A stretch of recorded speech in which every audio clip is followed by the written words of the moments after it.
9470kHz, 9470kHz. 여기는 RBS입니다. 대한민국 헌법 제3조. 대한민국의 영토는 한반도와 그 부속 도서로 한다.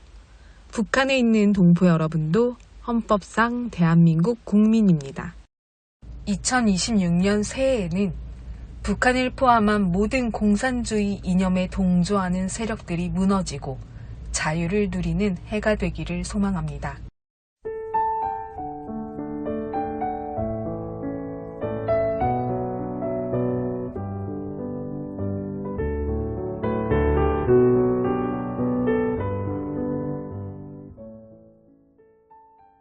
인생의 희로애락을 함께하며 오랜 세월을 살아온 두 남자가 있었습니다. 사는 지역이 다르다 보니 자주 만나지는 못하더라도 늘 생각나고 보고 싶은 형제 같은 소중한 친구였습니다. 어느새 그들은 머리가 새하얗게 변했고 거동도 불편해진 쇠약한 노인이 되었습니다. 그러던 어느 날 친구에게서 전화가 걸려왔습니다. 이보게 친구, 나 먼저 가네. 깊은 여운을 남기는 친구의 말에 전화를 받은 친구는 아무 말도 못하고 그저 눈물만 흘렸습니다. 친구의 이 말을 들은 노인은 그 자리에서 그대로 앉아 아무 말도 못하고 그저 눈물만 흘렸습니다. 그리고 그 전화를 끝으로 몇 시간 뒤 친구의 자녀들로부터 아버님이 운명했다는 연락을 받았습니다. 이 세상과 작별할 시간이 되었다는 순간 소중했던 친구의 먼저 가네 라는 작별 인사 속에는 그동안 함께 해줘서 고마웠다는 감사의 의미가 있었을 것입니다.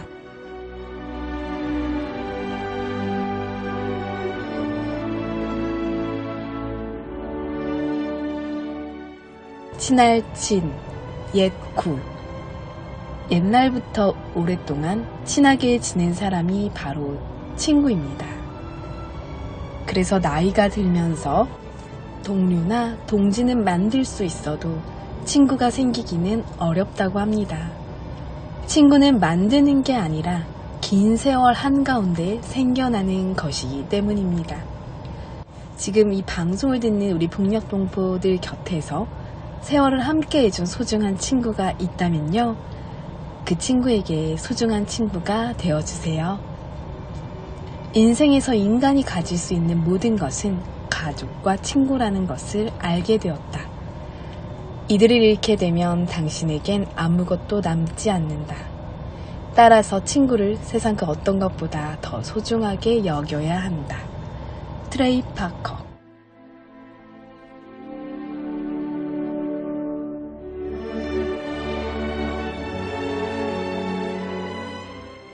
세상에서 진정한 친구 2명만 있어도 인생을 잘 살았다 라고 말하는데요. 혹시 세상에 그런 친구가 없을지라도 우리는 더 위대한 친구가 있죠. 바로 예수님입니다. 예수님은 우리의 친구가 되어주시죠. 모든 어려움, 절망, 낙담 가운데 우리에게 오직 위로와 소망과 사랑과 모든 것을 채워주시는 분입니다. 예수님이 나의 친구 되는 것이 이 땅에서도 천국에서도 가장 값진 일임을 고백합니다. 찬양으로 오늘도 RBS 시작합니다. 주님 어찌 날 생각하는지. 이어서 날씨 예보 전해드릴게요.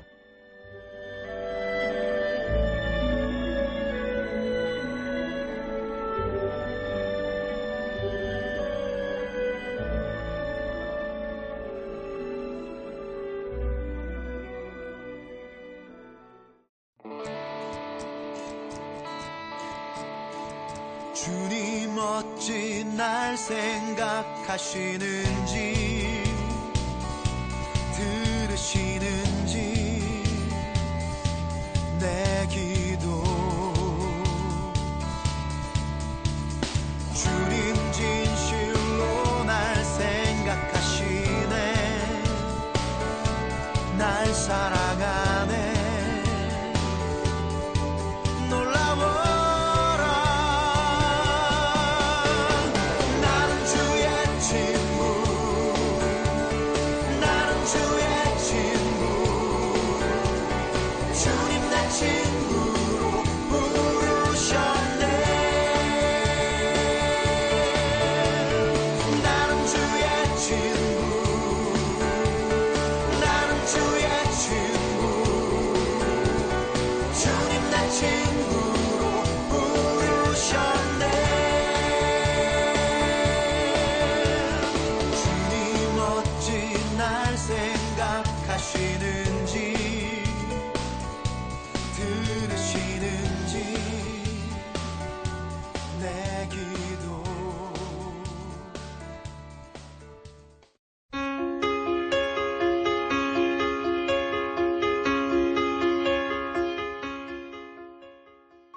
북한 종합 날씨예보입니다. 16일 전 지역 가끔 구름 많겠습니다. 17일 전 지역 구름 많다가 아침부터 차차 맑아지겠습니다. 지역별 날씨예보입니다. 평안남도 평양 내일 날씨 맑겠습니다. 모레는 구름 많다가 날씨 맑아지겠습니다.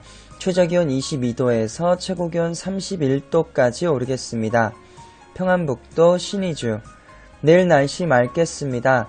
모레는 날씨 흐리다가 맑아지겠습니다. 최저기온 23도에서 최고기온 31도까지 오르겠습니다. 자성 내일 구름 많다가 날씨 맑아지겠습니다. 모레는 날씨 맑겠습니다. 최저기온 14도에서 최고기온 29도까지 오르겠습니다. 황해도 해주 내일 구름 많다가 날씨 맑아지겠습니다. 모레는 날씨 흐리다가 맑아지겠습니다. 최저기온 19도에서 최고기온 31도까지 오르겠습니다. 개성 내일 구름 많다가 날씨 맑아지겠습니다. 모레는 날씨 흐리다가 맑아지겠습니다. 최저기온 22도에서 최고기온 32도까지 오르겠습니다. 함경남도 함흥 내일 날씨 맑겠습니다. 모레는 구름 많다가 날씨 맑아지겠습니다. 최저기온 21도에서 최고기온 34도까지 오르겠습니다. 해산 내일 구름 많다가 날씨 맑아지겠습니다. 모레는 날씨 맑겠습니다. 최저기온 18도에서 최고기온 28도까지 오르겠습니다. 함경북도 청진 내일 날씨 맑다가 구름 많아지겠습니다. 모레는 날씨 맑겠습니다. 최저기온 18도에서 최고기온 26도까지 오르겠습니다. 무산 내일 구름 많겠습니다. 모레는 날씨 맑다가 구름 많아지겠습니다. 최저기온 15도에서 최고기온 21도까지 오르겠습니다. 바다 날씨예보입니다. 동해 북부 앞바다와 먼바다 내일 날씨 맑겠습니다. 모레는 구름 많다가 날씨 맑아지겠습니다. 파고는 앞바다와 먼바다 0.5에서 1m 되겠습니다. 서해 북부 앞바다와 먼바다 내일 날씨 맑다가 구름 많아지겠습니다. 모레는 구름 많다가 날씨 맑아지겠습니다. 파고는 앞바다 0.5m, 먼바다 0.5에서 1m 되겠습니다. 오늘의 말씀 그리고 맡은 자들에게 구할 것은 충성이니라. 고린도전서 4장 2절 말씀. 아멘. 이상 날씨였습니다.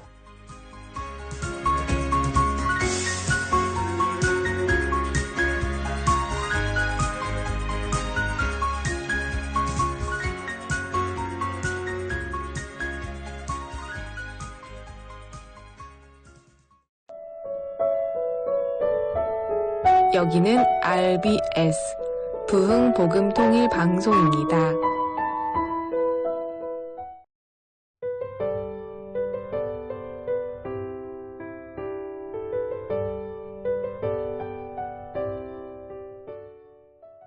이번 주부터 매주 수요일 새롭게 마련된 순서를 소개드립니다. 북한에서 온 3명의 남녀 청년이요. 북한에서 공부하고 배워왔던 역사, 한국에 와서 보니 그 역사가 매우 왜곡되어 있다는 사실을 발견했습니다. 그래서 우리 북한 동포 여러분께 고향에 전하는 역사의 진실, 그것이 알고 싶다 순서를 마련했습니다. 매주 수요일 이 시간 함께 보내드리는 역사에 대한 진실, 우리 동포 여러분께 전해드립니다.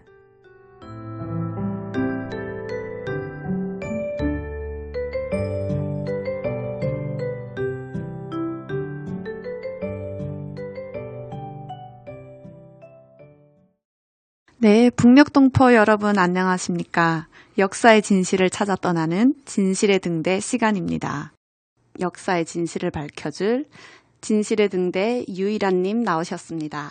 유 선생님, 북녘의 청취자분들께 인사하실까요? 네, 안녕하십니까? 북녘동포 여러분. 유일한입니다. 저는 그동안 북녘에서 잘못 알려진 역사의 진실을 파헤치기 위해서 이 자리에 나왔는데요. 그동안 당국에 의해서 의도적으로 가려지거나 잘못 알려진 내용들을 최대한 사실적으로 이야기를 해보겠습니다. 네, 유일한님. 제너럴 사만호 사건은 북조선에서 교육받은 사람이라면 누구나 잘 알고 있잖아요. 네. 네, 북에 계실 때 어떻게 일찍이 이 사건에 대해 배웠었나요? 네, 저도 북에서 살 때 그 고등중학교 혁명 역사 시간에 이 내용을 교육받았던 기억이 있습니다. 우리 마을의 연구실에도 보면 맨 첫 번째로 이 내용을 전시하고 있었거든요. 그래서 남쪽에 왔어도 이 사건의 진실이 매우 궁금했습니다.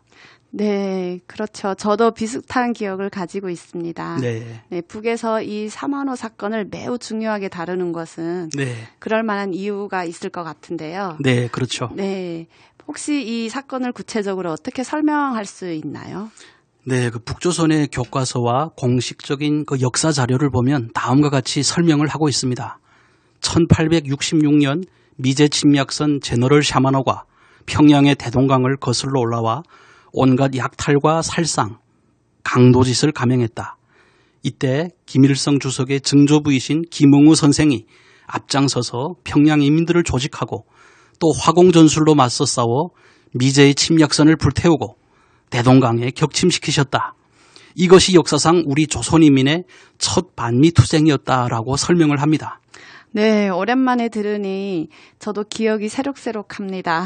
네, 그동안 이 북에서는 이 샤마노 사건을 조선인민의 반미항쟁 출발점이라고 하면서 반미선전의 소재로 적극적으로 활용을 해왔죠. 네. 이 사건 발생 120주년이 되던 1986년 9월 2일에는 평양의 대동강변에다가 그 대형 승전비까지 세워놨고요.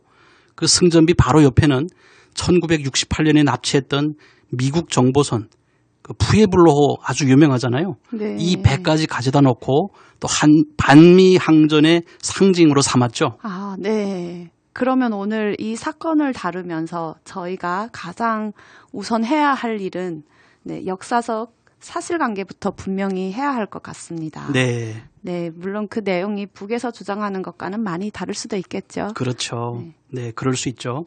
제너럴 셔모노 사건을 간단하게 살펴보면 이렇습니다.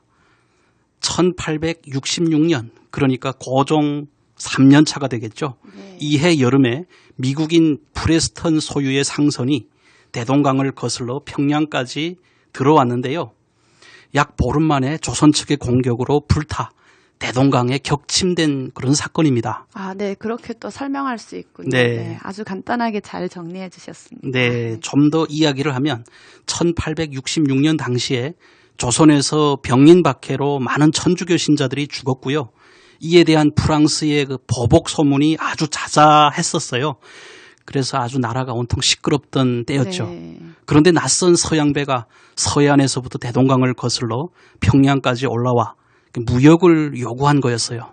아, 네. 서양의 낯선 배가 대동강을 통해 평양까지 올라와 경제적 거래를 요구한 거였더군요. 그렇죠. 했던 네. 거군요. 네. 예, 조선의 역사에서 미국과 처음 마주한 사건 아닙니까? 네, 역사상 처음이라고 할 수 있죠. 당시 미국이란 나라는 100년도 안 된 신생 국가였으니까요.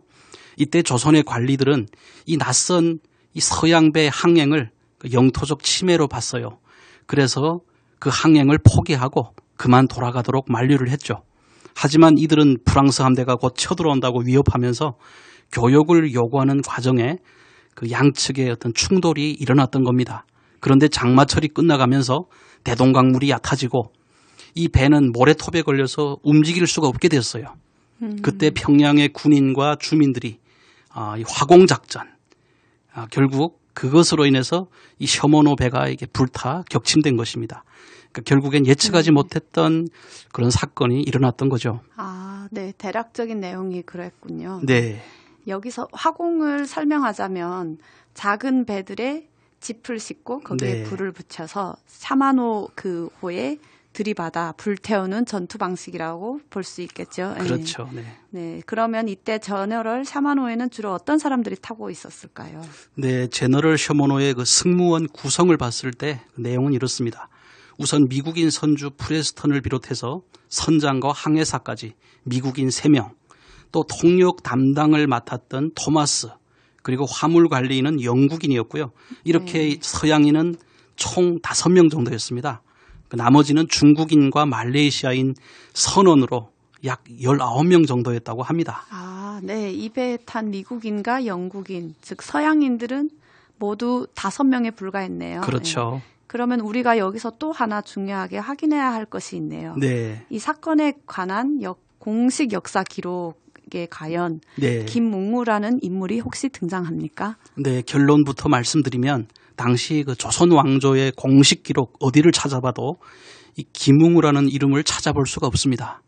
고종실록, 또 승정원 일기, 그리고 평양 감사였던 박규수가 써올린 장계, 그리고 각종 보고서를 찾아봐도요. 김웅우라는 이름이 전혀 나오지가 않습니다. 아, 전혀요? 네.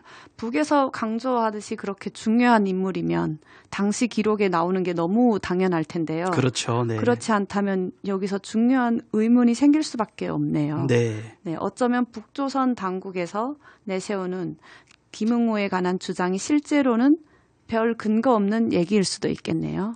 네, 바로 그것이 핵심입니다. 그 김웅우라는 이름이 공식 기록에 단 한 번도 등장하지 않는다는 것은 그 역사학자들도 이미 그 공식적으로 확인한 사실입니다. 만약에 그 김웅우가 정말로 샤마노 격퇴를 위한 이 전투를 지휘했다고 하면 그 박규수의 보고서나 고종실록에 반드시 그 이름이 기록되어야 하겠죠. 그런데 북에서 내세우는 주장을 증명할 만한 역사적 사료나 또 증거는 전혀 나타나지 않는다는 것이 문제죠. 네, 역사학자들도 공식적으로 그렇게 확인을 했는데 네. 뭔가 의문이 계속 증폭되는데요. 네, 그렇죠. 실제 그 김일성 주석의 증조부인 김웅우는 그 만경대 인근 한 지주의 묘지기 겸 또 소장농으로 생계를 꾸려가던 그런 가난한 농부였습니다. 네. 그리고 그는 1845년생이라고도 하고 48년생이라고도 하는데요. 그 나이를 유추해 봤을 때 김웅우는 20살 전후에 아주 네. 젊은이에 불과한 거죠. 네. 특별한 지위도 없고 또 가난한 젊은이가 앞장서서 특공대를 조직하고 또 화공작전을 총지휘했다. 이 말은 언뜻 들어봐도 좀 성립되기 어려울 것 같습니다. 네, 선생님의 설명을 들으니 귀에 쏙쏙 들어오네요. 네. 그런데 북에서는 평양 대동강변에 샤먼호 격침비까지 세웠다고 하셨잖아요. 그렇죠. 네. 네, 매년 9월 2일마다 이 사건을 기념하면서 신문과 텔레비전에 반미 항전 특집 프로그램을 내보낸다고 하더라고요. 네, 맞습니다. 그리고 여기서 더 흥미로운 사실이 있는데요. 북한의 관련 문헌들을 보면 1940년대, 50년대, 심지어 60년대 초중반까지도 김웅우라는 이름은 그 어디에서도 보이지 않았습니다. 그렇네요. 그런데 북에서 김일성 중심의 유일지도 체제가 강화되던 1968년경에 그 백봉이라는 이름의 저자가 이런 책을 써요. 민족의 태양 김일성 장군. 네. 그런데 그 책에서 김웅우라는 이름이 처음으로 갑자기 등장을 합니다. 그 후 모든 역사책, 백과사전 등에 그 이름이 서술되면서 그 어느 순간 김웅우라는 이름이 반미투쟁의 선구자 또 민족의 영웅으로 격상이 되었죠. 네, 이야기를 정리해보면 샤먼호 사건 발생 직후와 북한 초기의 공식 기록에는 전혀 없다가 네. 100년이 지난 후에 갑자기 그 이름이 등장한 거군요. 그렇죠. 네, 뭔가 정치적 필요에 따라 만들어낸 허구적 이야기라는 느낌이 듭니다. 네, 그렇습니다. 그 역사학에서는 이런 것을 가리켜 후대의 역사 재구성이라고 합니다. 어느 나라에서나 특정 정치적 환경에 따라서 이런 현상이 일부 나타나기도 하죠. 네, 저도 동의합니다만은 네. 이 사례를 봤을 때 좀 지나치다는 생각이 좀 드네요. 지나친 면이 있죠. 네. 네. 아무튼 북에서 내세우는 김웅우라는 인물 대신에 이 사건과 관련하여 어떤 인물이 있는지도 좀 궁금한데요. 네. 혹시 어떤 분들이 있을까요? 네, 그 공식적인 역사 기록에는 그 다른 사람들의 이름을 확인할 수 있는데요. 그 대표적으로 나오는 이름들을 보면 박규수, 이현익, 박춘권 이런 이름들이 등장합니다. 혹시 북조선에서는 언급하지 않았던 여러 인물들이네요. 네. 네, 그러면 이 인물들이 혹시 그 샤마노 사건에서 어떤 역할을 했을까요? 네, 먼저 박규수에 대해서 소개를 하자면요. 그는 당시에 평양 지역을 관할했던 평양 감사였습니다. 네. 옛날에 저희 속담에도 평양 감사가 지가 싫으면 그만이다. 뭐 이런 네, 말이 있잖아요. 그 있죠. 유명한 평양 감사였군요. 맞습니다. 네. 박 교수는 그 열하일기라는 유명한 그 책도 있죠. 그 열하일기를 쓴 실학자 연암 박지원의 네. 손자이기도 합니다. 네. 그리고 나중에는 갑신정변의 주역이었던 김옥균, 박영효 등의 이런 인텔리 청년들과도 깊은 친분을 맺고 네. 또 자주 교류를 하면서 개화 사상을 심어줬던 그런 좀 개화적인 인물이기도 합니다. 박 교수는 당시 샤마노 사건의 책임자로서 그 조선의 중앙정부에 보고서를 써서 올렸는데요. 그 보고서에 조선 관군과 평양 주민들이 함께 이 샤마노를 공격한 과정들도 상세하게 나와 있습니다. 네, 저도 박 교수란 이름은 조선 역사책에서도 많이 들어본 익숙한 이름입니다. 그렇죠. 네, 박 교수 외에 이 사건과 관련된 이현익과 박춘건, 네, 다른 인물들에 대해서도 참 할 말이 많지만 네. 시간 관계상 다음 기회에 나눠야 될 것 같네요. 네, 그게 좋을 것 같습니다. 다음으로 혹시 어려운 질문이 될 수 있을 텐데요. 네. 네, 사건의 책임자인 박 교수의 보고서에 근거하여 네. 남긴 조선 왕조의 기록이 있잖아요. 네, 그렇죠. 네, 이것이 혹시 사만호 사건과 관한 공식 자료일 것 같은데 네. 그 기록의 내용은 어느 정도 혹시 신뢰할 수 있을까요? 사실 이 사건의 또 다른 당사자인 셔모노에 탔던 그 서양인들, 그 미국인, 영국인들 네. 5명 있었죠. 그리고 나머지 선원들 모두 다 죽었습니다. 그들은 네. 이 사건에 관해서 어떤 기록도 남기지 못했기 때문에 그 부분은 역사적으로 묻혀 사라졌다고 봐야죠. 그러니까 원래 양쪽의 주장을 다 들어봐야 전체 사건의 윤곽을 알 수가 있잖아요. 네. 그렇기 때문에 한쪽 당사자인 조선 측의 기록만으로 이 사건의 진실을 온전하게 또 객관적으로 보는 것에는 한계가 있습니다. 특히 샤마노가 일방적으로 약탈과 살인, 방화를 저질렀다는 내용은 그러니까 조선 측의 시각에서 나온 그런 주장일 수 있다는 점을 우리가 감안을 해야죠. 그러니까 우리는 역사적 사건의 진실을 온전하게 다 알 수는 없습니다. 그러니까 주어진 자료와 또 증언 등을 가지고 합리적 추론을 할 뿐이죠. 네, 선생님께서 중요한 부분을 지적해 주셨는데요. 네. 네, 그런 측면도 생각하면서 사건 전체를 봐야겠군요. 그렇죠. 네. 청취자분들께 어려운 내용일 수도 있겠네요. 네, 맞습니다. 여기서 좀 더 들어가면 이 전문가분들도 좀 어려울 수 있을 것 같아요. 오늘 이 시간은 역사적 인물이나 사건에 대해서 객관적으로 확인된 그 사실관계 중심으로 설명하는 것만으로도 아마 큰 도움이 되지 않을까 싶습니다. 네, 맞아요. 네, 선생님 그러면 저는 이 셔머너 사건에서 한 가지 더 중요한 질문을 좀 해보고자 합니다. 네. 네, 혹시 북에서는 이 사건을 미 제국주의의 첫 조선 침략이라고 가르치지 않습니까? 네, 그렇죠. 정말 그런가요, 그러면? 이 부분도 관련 기록을 좀 세밀하게 들여다봤을 때 그 사실관계가 좀 다른 것을 봅니다.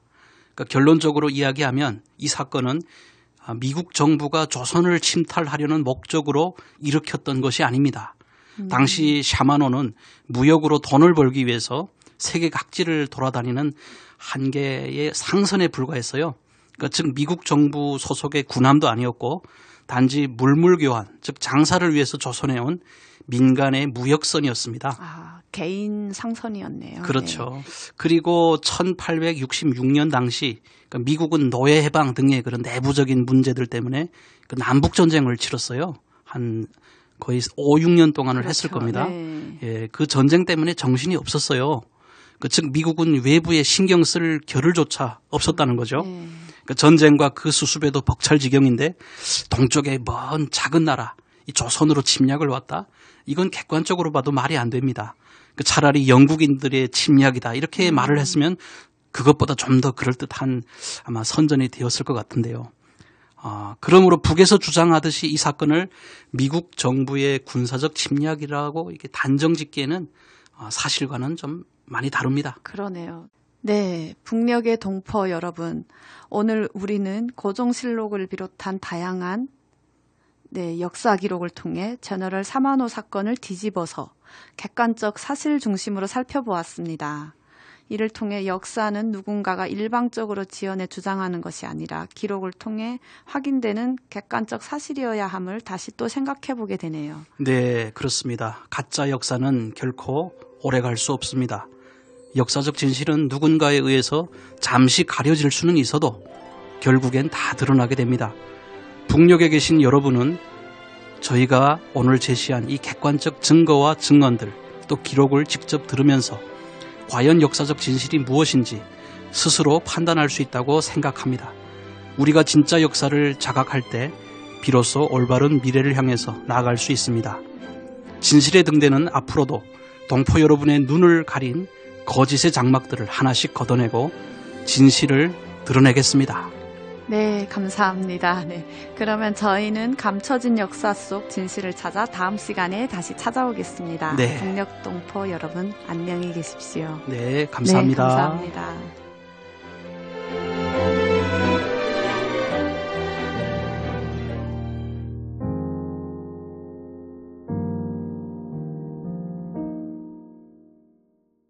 북녘 동포 여러분, 오늘 RBS 방송을 들으신 분들께서는 방송 내용의 일부라도 좋으니 주변 분들에게 조용히 나눠주시면 감사하겠습니다. 이 방송은요, 자유와 복음을 전하는 소식입니다.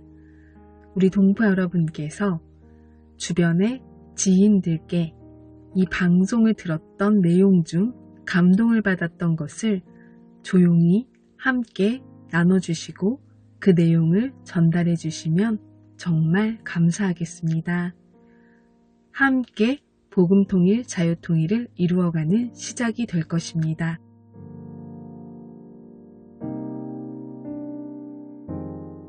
북녘 동포 여러분, 주님 안에서 정말 많이 사랑합니다. 저는 금요일 밤 11시에 또 찾아올게요. 서울에서 방한나였습니다.